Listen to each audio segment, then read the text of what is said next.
This video goes over operations in polar form. Now, when adding and subtracting complex numbers, you must change to Cartesian form. It's the only way you can do them. Okay, so you have to change to Cartesian.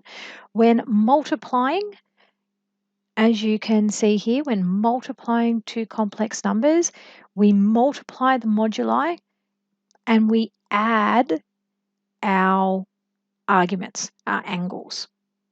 When dividing, we divide our moduli and we subtract our arguments.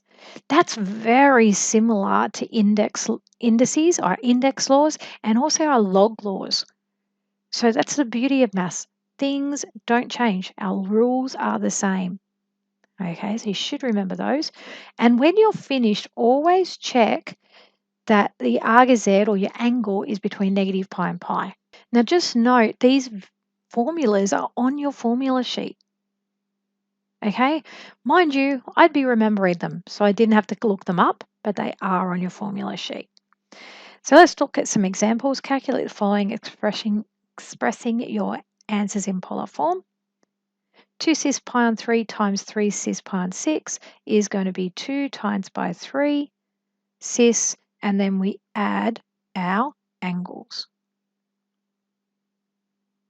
Okay, so that's 6 cis. If you can't see it straight away, change your pi on 3 to be over 6. So you've got 6 cis 3 pi on 6, which is 6 cis of pi on 2. You might not need to take that many steps, but I'm showing them all so you understand. That angle is between negative pi and pi, so that is fine. The next one, pause the video, have a go yourself. So I've got 5 times by 2 cis pi on 2 plus 5 pi on 6. 5 times 2 is 10. Cis pi on 2 out of 6 is 3 pi on 6 plus 5 pi on 6. So we have 10 cis 8 pi on 6, which is 10 cis divide by 2, 4 pi on 3. Now, 4 pi on 3 is equal to 3 pi on 3 plus pi on 3, which is pi plus pi on 3. We are in our third quadrant. So what we need is the negative angle for that. So thinking about where you're at, if it helps you to conceptualize it, visually, that angle there is 4 pi on 3. That angle there is pi on 3. The angle I need is that angle there. Okay, so I need pi take pi on 3. So 3 pi on 3 take pi on 3 is 2 pi on 3, and I want the negative of that. So this becomes 10 cis negative 2 pi on 3. Let's look at some division. So we divide our moduli and we subtract our arguments. So this becomes 4 over 2 is 2 cis, common denominator of 6, 4 pi on 6, minus pi on 6. So this becomes 2 cis 3 pi on 6, which is 2 cis pi on 2. That angle is between pi and negative pi, so I can leave it. Next one, pause the video, have a go. 10 divided by 5, cis negative pi on 3 minus 5 pi on 6, 2 cis change to a common denominator of 6 is 2 pi on 6 minus 5 pi on 6. That becomes 2 cis negative 7 pi on 6. Now we have to deal with the negative 7 pi on 6. So negative 7 pi on 6 is negative 6 pi on 6 minus pi on 6, which is negative pi minus pi on 6. So visually, negative pi up here. So this here is my pi on 6. This entire angle here is my negative 7 pi on 6. I need this angle here. So I need pi take pi on 6. Oops. Don't know what I was thinking. Pi take pi on 6, which is 6 pi on 6 take pi on 6, which is 5 pi on 6. So this becomes 2 cis 5 pi on 6. Now let's look at one more example and make a correction. It's if z1 equals negative root 3 plus I and z2 equals 2 root 3 plus 2i, calculate z1 over z2 and express in Cartesian form. Now, we've already done these. We've done the division of complex numbers where we would realize our denominator. So I've done that solution off to the right. So you might want to pause the video and have a go at that. Okay, just to check that you know how to do that. Now we've learned another way, which is changing to polar form first.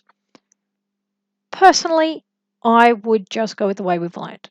I don't see the use in changing to polar form first, but in case you were ever asked to do it by changing to polar form, we would have to work out the modulus of z1, which would be the square root of the square root of 3 all squared plus 1 squared, which would be the square root of 3 plus 1, which is a square root of 4, which is 2. We'd have to work out the modulus of z2, which would be the square root of 2 root 3 all squared plus 2 squared.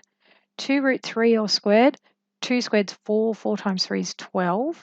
So that's 12 plus 2 squared is 4, which is a square root of 16, which is 4.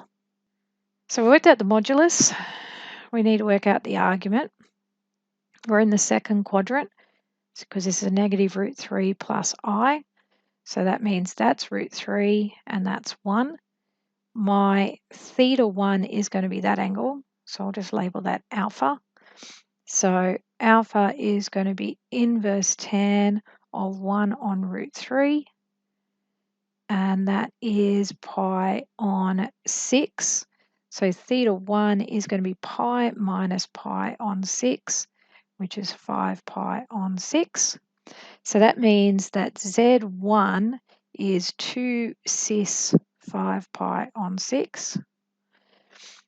For Z2, we're in our first quadrant, 2 root 3 plus 2i.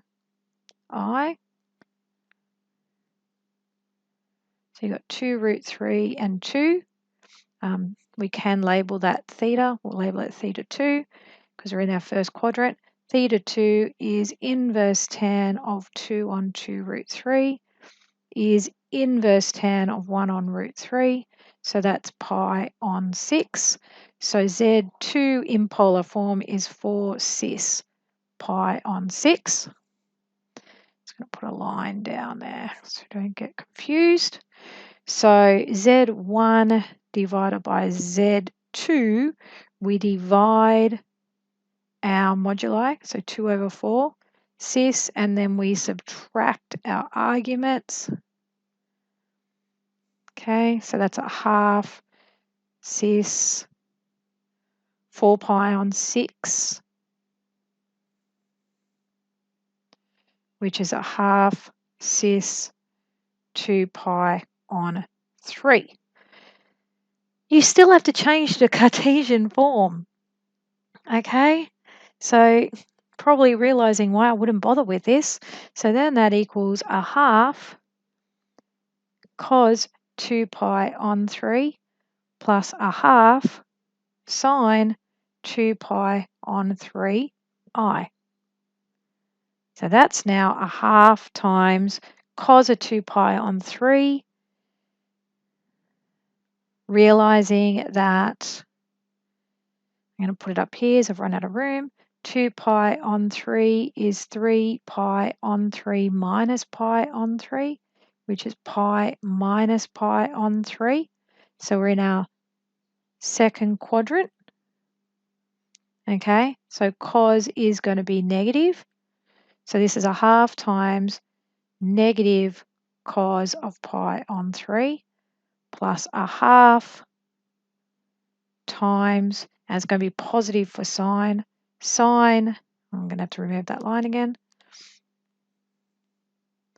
of pi on 3i. So now we've got a half times cos of pi on 3 is negative a half plus a half times sine of pi on 3 is root 3 on 2i, which is negative 1 over 4 plus square root of 3 over 4i, which is the same as a negative a quarter, 1 minus the square root of 3i. And you can see that's the same answer as doing it the other way and a lot quicker. Okay, so think about which method you are going to use and a method that's going to be more straightforward. In this case, unless you were asked to do it in polar form, you would do it in Cartesian form.